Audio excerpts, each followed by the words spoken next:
I wish to move the notice of motion standing in my name. Is the motion seconded? Ms Game. I am pleased to move the adoption of the International Holocaust Remembrance Alliance definition of anti-Semitism, and I would like to acknowledge Reverend the Honourable Frederick John Nile, MLC in the New South Wales Parliament, for moving the motion there earlier this year. South Australians are affiliated with more than 100 religions, including Christian, Buddhism, Islam, Hinduism, Sikhism, Baha'i, Australian Aboriginal traditional religions and Judaism. Okay, no worries. I hold the view that all communities of faith should be able to follow their beliefs free of discrimination but subject to the laws of Australia. It is in this context that I speak to the motion today seeking the support of the Legislative Council to adopt the International Holocaust Remembrance Alliance definition of anti-Semitism. The IHRA definition of anti-Semitism is not a legal instrument, but it is designed to assist governments and administrators with what it means to be anti-Semitic. The IHRA definition has two parts. The first part is the definition stating anti-Semitism is a certain perception of Jews, which may be expressed as hatred towards Jews. Rhetorical and physical manifestations of anti-Semitism are directed towards Jewish or non-Jewish individuals and or their property, toward Jewish community institutions and religious facilities.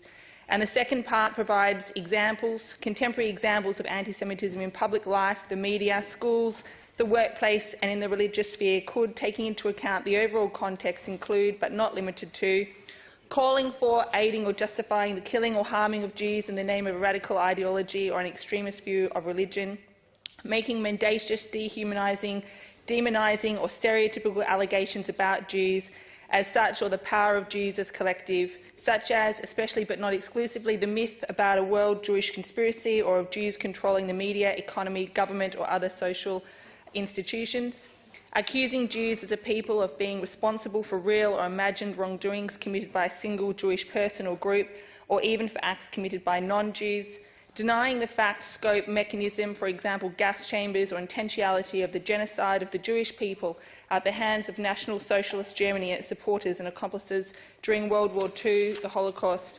accusing the Jews as a people or Israel as a state of inventing or exaggerating the Holocaust, accusing Jewish citizens of being more loyal to Israel or to the alleged priorities of Jews worldwide than to the interests of their own nations, denying the Jewish people their right to self-determination, for example, claiming the existence of the State of Israel is a racist endeavour, applying double standards by requiring of it a behaviour not expected or demanded of any other democratic nation, using the symbols and images associated with classic anti-Semitism, example, claims of Jews killing Jesus or blood libel to characterise Israel or Israelis, drawing comparisons of contemporary Israeli policy to that of the Nazis and holding Jews collectively responsible for the actions of the State of Israel.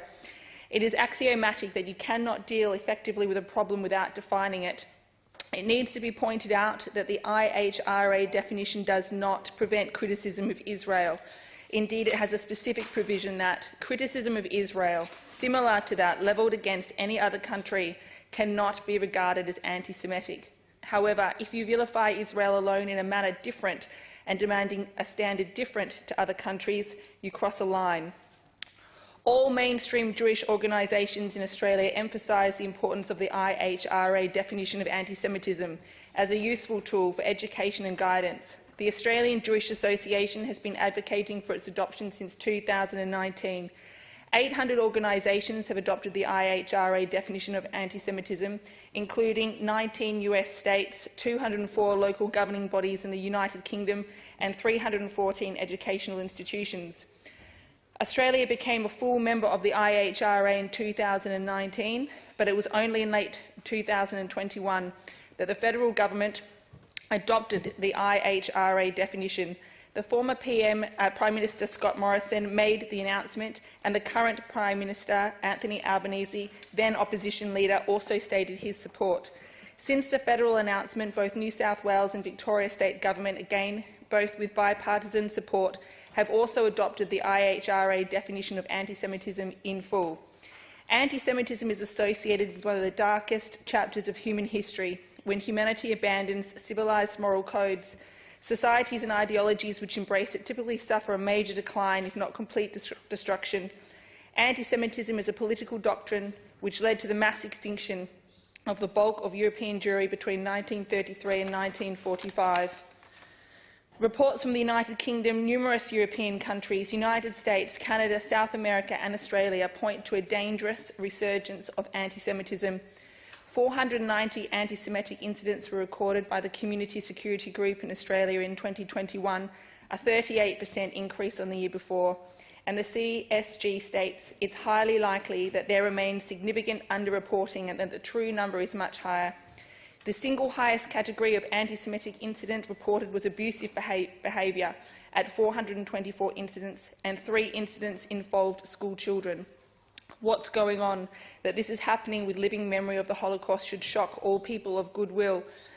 At a minimum in Australia, all federal and state bodies, including schools and universities and media, should formally adopt the working definition of the IHRA.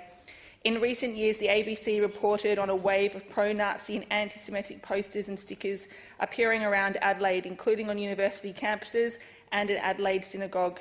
Some of the material featured images of swastikas, Nazi leader Adolf Hitler, and offensive depictions of Jewish people. The University of South Australia Student Association president said at the time, "Certainly we've seen on all 4 university metropolitan campuses stickers and posters with Nazi imagery and racist slogans."